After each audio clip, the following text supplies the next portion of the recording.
Hello, thank you so much, Samuel. Thanks for the introduction. Let me start by saying how honored I am to be speaking here today. I think we received a lot of insightful thoughts from the previous speaker, so I hope I will be contributing to this rich conversation.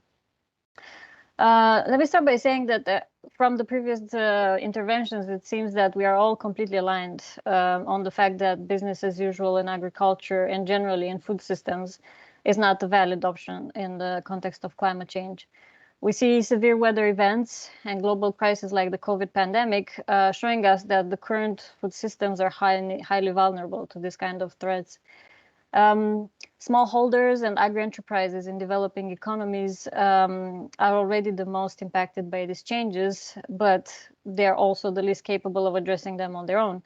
So today I just wanted to provide more context to the discussion that will take place during this conference.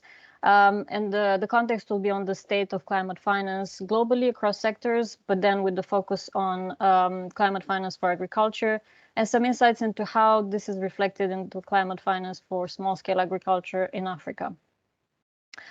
If we can move to the next slide, before diving into specifics, just wanted for those who might be less familiar with Climate Policy Initiative, whom I'm representing today, we are an analysis and advisory organization with deep expertise in finance and policy.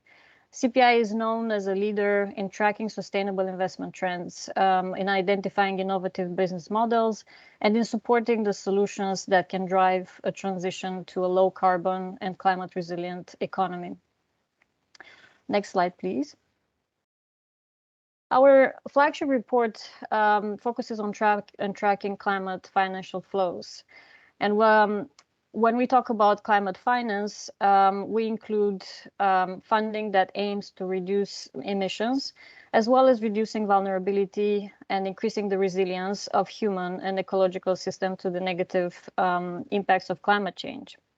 In the latest such report that we published at the end of last year, and which is called the Global Landscape of Climate Finance, we showed that the global finance reached $632 billion in annual average for the period of 2019-2020.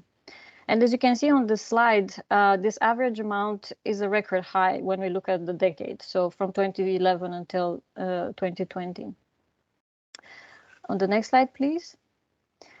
However, when we put this into the wider context, despite the upward trend that we observed in the past decade, we see that it's far too small for the estimated needs.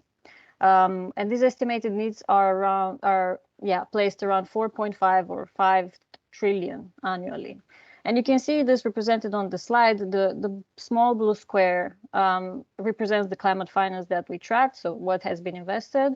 And it is very, very small when we compare it to the area determined by the dark blue line, which represents the estimated needs. If we move on to the next slide, this graph, I know it's complicated, but it's just to give you a very high-level overview of the global flows of climate finance. It starts by showing on the left side in the colorful column the capital sources and intermediaries, so where the funds are coming from. Then we are further breaking them down by types of financial instruments, and by that we understand grants, debt, equity, and so on. And this is represented in the second column. And then in the third one, we show how these funds are distributed between climate adaptation and climate mitigation. In the next slide, please. And last but not least, we had the column which is focusing on sectors. And this is what I wanted to talk a little bit more about. The fourth box, labeled on the slide as land use, actually includes agriculture, forestry, and fisheries. We just chose to put the label land use because we didn't have enough space on the graph. And you can notice that the amount allocated to this category of sectors, to this group of sectors, is $14 billion. And that represents a total annual average of around 2.2% of the total climate finance. And this is globally. Out of this, about 2 billion are directed towards adaptation projects, a majority of 8 billion is directed towards mitigation, and the rest of 2 billion has dual objectives, so it covers both adaptation and mitigation. Despite the fact that agriculture globally contributes to around 1/4 of greenhouse gas emissions, and it has a considerable climate mitigation potential, the agriculture, land use, forestry, and fisheries, they lag behind other sectors, which are more energy intensive. Like you can see energy systems, they receive about half of the total climate finance. Transport receives about 1/3. Buildings and infrastructure and industry receive about 6%.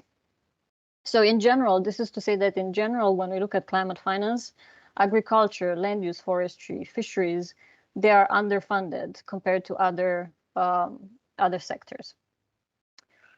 We're moving on to the next slide. I wanted to kind of show an overview of the distribution of climate finance geographically. You will see that Sub-Saharan Africa receives $20 billion US dollars in annual average for 2019-2020. And this represents about 3% of the total global finance, climate finance. Some additional funds that are relevant for Africa are also included in the category that we label Middle East and North Africa region. But even when we add those together, climate finance for Africa is lagging behind larger destinations. And you can see that Asia, East Asia, and Pacific receives almost half of the total tracked finance, global investment finance.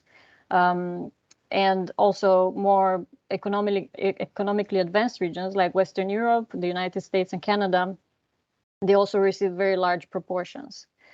But I also wanted to note that for a large majority of the funding that is received by these more developed regions or by East Asia and Pacific, we're talking about domestic sources. So basically the finance is raised or it's originating from the same country where it is being spent or invested, as opposed to Africa, who receives most of the climate finance from international sources. On the next slide, let's just take a closer look at the global climate finance breakdown by climate benefits that it aims to produce. On the right-hand side, the bar on the right-hand side, we see the funding for climate mitigation, which is represented in blue. It clearly dominates. So over 90% of the total share of climate finance in 2019-2020 went towards mitigation. In red, we have represented the adaptation flows. And although they are very small, we can see a progression between the period 2017-2018 and then in 2019. So that we saw that they increased by about 50% between those two periods. So we do see that funding is starting to flow more towards adaptation, but it is, of course, still far from the needed investments in adaptation and resilience. On the next slide, if we look deeper into adaptation finance, we see that Sub-Saharan Africa is the second largest recipient of adaptation finance after East Asia and Pacific. But also Sub-Saharan Africa is the largest recipient of adaptation finance from international sources with 25%. So 25% of international financial flows were going to Sub-Saharan Africa for adaptation. And this, of course, is reflecting the urgency of the need for funding for adaptation and resilience, as we see that the top 10 most vulnerable countries to the impacts of climate change are all in Sub-Saharan Africa. But again, these commitments are still at the lower end of the needed investments.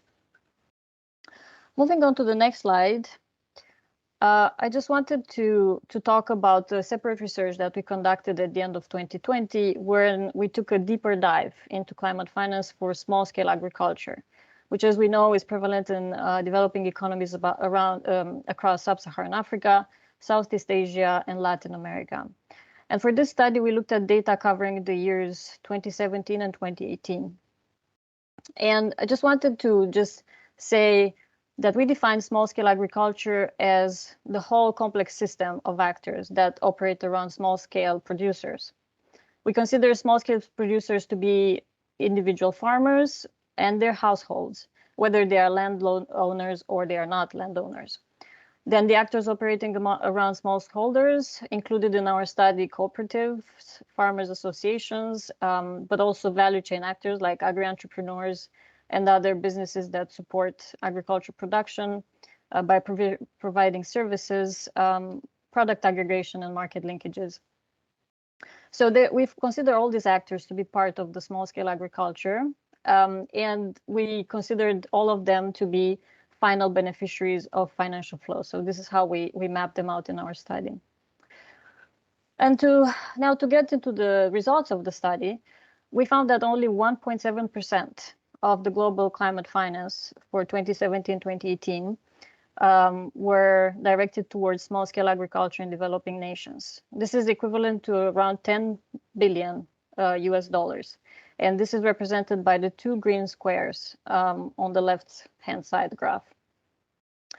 While the exact volume of funding that is needed for small-scale agriculture climate finance, as we all know, is hard to determine, the total financial needs for small-scale farmers and agri-enterprises, we all know that is in the order of hundreds of billions annually. The figures that we calculated, so the 10 billions we calculated, indicate that the current financing level is very insufficient to ensure that the climate resilience of small-scale agricultural actors and to mitigate for the effects of climate change. If we dig further into these numbers, as you can see on the right side, the vast majority were targeted directly towards agriculture, production, forestry, land use, and natural resource management, as well as fisheries, while the remaining funds were focusing on renewable energy generation for agriculture uses, on sustainable transport in rural areas, and water management. In terms of the distribution between recipients, and since the topic of this conference is agri-enterprises, we saw that only 7% of the funds were targeting value chain actors like agri-enterprises, SMEs, and then we see that even less, which is 3%, was directed towards formal financial institutions. The largest proportion of funds was channeled towards projects that were targeting rural communities in general, and then we also saw a strong focus on agriculture production at the farm level for individual small-scale producers and cooperatives for about 1/3. And based on our analysis, this distribution seems disproportionate given the many barriers to climate finance that we see are at the level of agribusinesses and local financial institutions. And some of those have been mentioned before by the other speakers, but they include the insufficient level of business development, which is making it difficult to attract investments. They relate to the financial service providers that are not keen to engage with small-scale producers and agribusinesses due to risks and to the low financial returns. Moving on. In terms of geographic distribution, Sub-Saharan Africa was the largest recipient of climate finance for small-scale producers in 2017 and 18, with around $3.6 billion in annual average. And this is equivalent to around 36% of the global total for the period. Then it is followed by East Asia and Pacific and South Asia, and we found this distribution to be aligned with the prevalence of small-scale producers in these regions. However, we do note that the vast majority of the funds that we tracked in the study represent grants and debt that is at a low interest rate, and most of them originating from public sources. And as I will mention later in the presentation, we do not have a full picture of what financial flows from private entities is. And if we would have that, it might show a different picture. On the next slide. So in contrast with the global distribution of climate finance, when we talk about small-scale agriculture, we do see that nearly half of the tracked climate finance was directed at climate adaptation projects. And then we see about 1/3 of the finance is tackling dual objectives, so both adaptation and mitigation.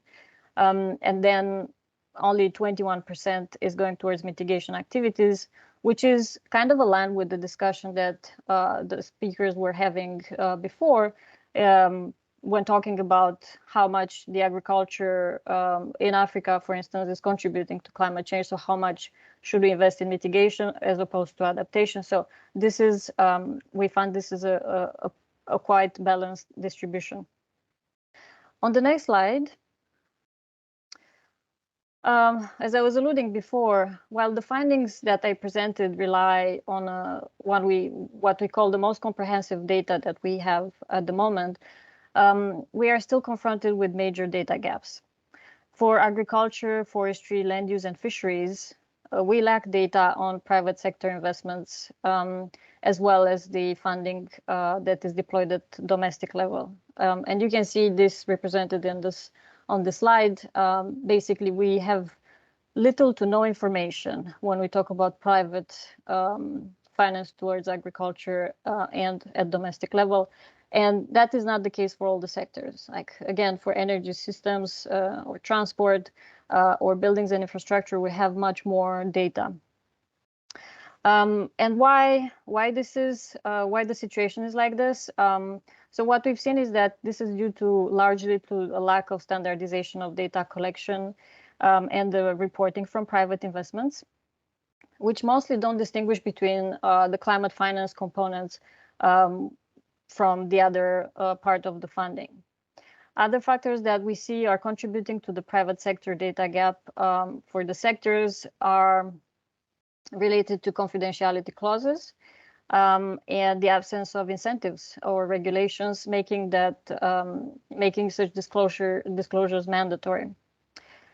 Another quite typical challenge for the agriculture sector is the issue of limited internal resources, of capacity and skills, which also contribute to the lack of data at domestic level, both for the private sector as well as for the public sector.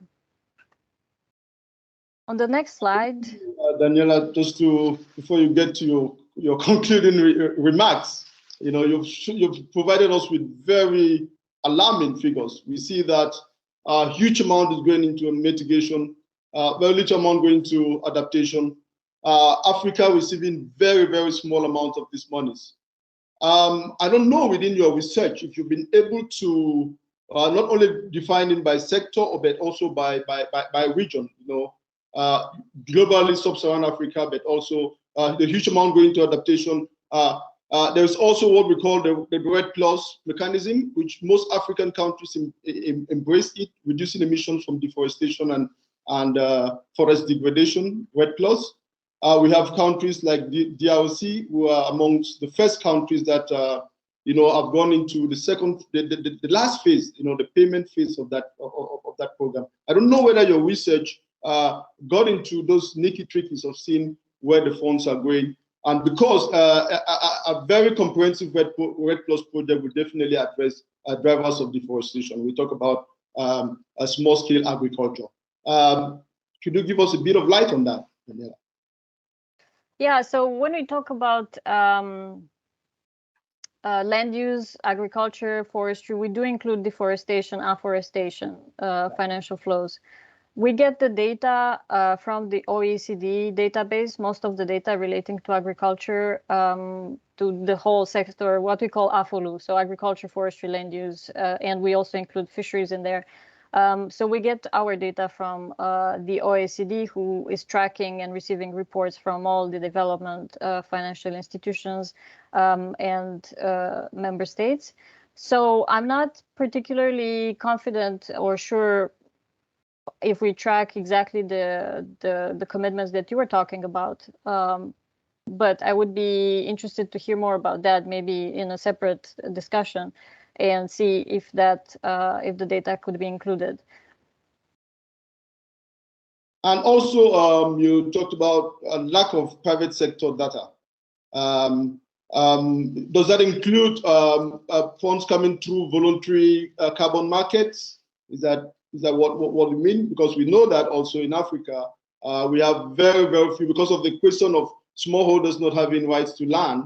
It's quite difficult for them to get involved into the voluntary carbon market. Is that what the private sector financing you're talking about? Yeah, so when we talk about private sector, we include both corporates, so any private commercial entity that works in the agriculture sector. And most of those, I guess, are multinational global corporates that we're talking about, who are sourcing their commodities from the local markets, a lot of them being in Africa, so collecting from smallholder farmers, but also through agribusinesses that go along the supply chain. So we talk about that, the business type of entities, but we also talk about financial institutions. So that can be commercial banks, it can be impact investors, it can be philanthropies as well, that can direct finance towards agriculture with a climate lens. So these are the two types of actors we are looking at. And indeed, carbon offsets, I mean, are a big issue when we look at AFOLU sectors in general. And some of them are related, as you mentioned, to the fact that a lot of smallholder farmers do not hold property rights on the land they're working on. But it's also a lot of issues are around the fact that the small-scale agriculture is, of course, very fragmented. Monitoring of carbon credits is very problematic, and insurance of a high standard of those carbon credits is very difficult. So there's a need for increased aggregation in order to be able to take value out of the carbon credits. And it's, of course, a lot. It depends on the crops that are planted. It depends a lot on the type of practices that are used. And so monitoring and having a standardized system in place is very difficult. It's very difficult indeed. And so what key recommendations will you want to give to Africans in particular, decision makers, policy makers, private sector, and the smallholder farmers themselves? Yeah, I think my recommendations are not only for African actors, because I think an effort has to be done on both sides. So on the international actors side, but also on the African side. So just to say that, as I showed in the findings, and the topic of this conference is around agribusinesses, and as I showed, value chain actors are receiving a low, only a small fraction of the climate finance. So, and I also mentioned, but I would like to emphasize again that a lot of the barriers for climate finance, but finance in general as well, to reach smallholder farmers are related to the commercial nature. So we see a lot of opportunity for climate finance to direct it towards value chain actors, towards agribusinesses, but as well as financial institutions. So I have two sets of suggestions. First, of course, we need to increase rapidly the climate financial contributions to small-scale agriculture. And that can be done through more increased public and private stakeholders engagement in order to mitigate the risks that are associated with investments in the agriculture sector, and to be able to catalyze more funding from the private sector. And for that, blended finance mechanisms, as well as the use of guarantees and concessional capital at low interest rates, can improve the risks, the risk return profile for impact investors. Then public policies and financial resources should bundle subsidized credits for climate smart technologies with technical assistance. We've seen that both producers and agribusinesses need technical assistance. And then governments should incentivize local financial institutions to go into the small-scale agriculture by providing subsidized credit lines for climate smart farmers and businesses, and potentially by subsidizing, for instance, weather insurance that could be bundled with loans. And the second set of recommendations is related to collection of better data and to measure the progress towards climate adaptation and mitigation. And this is important because if we have more comprehensive information on climate finance, this can help governments, development finance institutions, and climate funds to take more informed measures. So what we call for is for governmental donors, multilateral and bilateral development banks to work together to further enhance their reporting on climate finance for agriculture, and to come up with common definitions and methodologies. But they also should engage with the private sectors, so to identify methodologies that are suitable for the private sector, so that we have a consistent reporting across private and public sectors. And then the last, but also not least at all, it's very important, is for the recipient governments, so governments in Africa, to track progress of domestic climate finance for agriculture in order to support their policy making. And to ensure that the data is high quality, probably there will be a need for capacity building across ministries on climate finance definition standards and tools. So there we call also for support on capacity building. So I think I'll stop here. I think we reached the time allocated. Oh, that was really wonderful, Ms. Chiriac.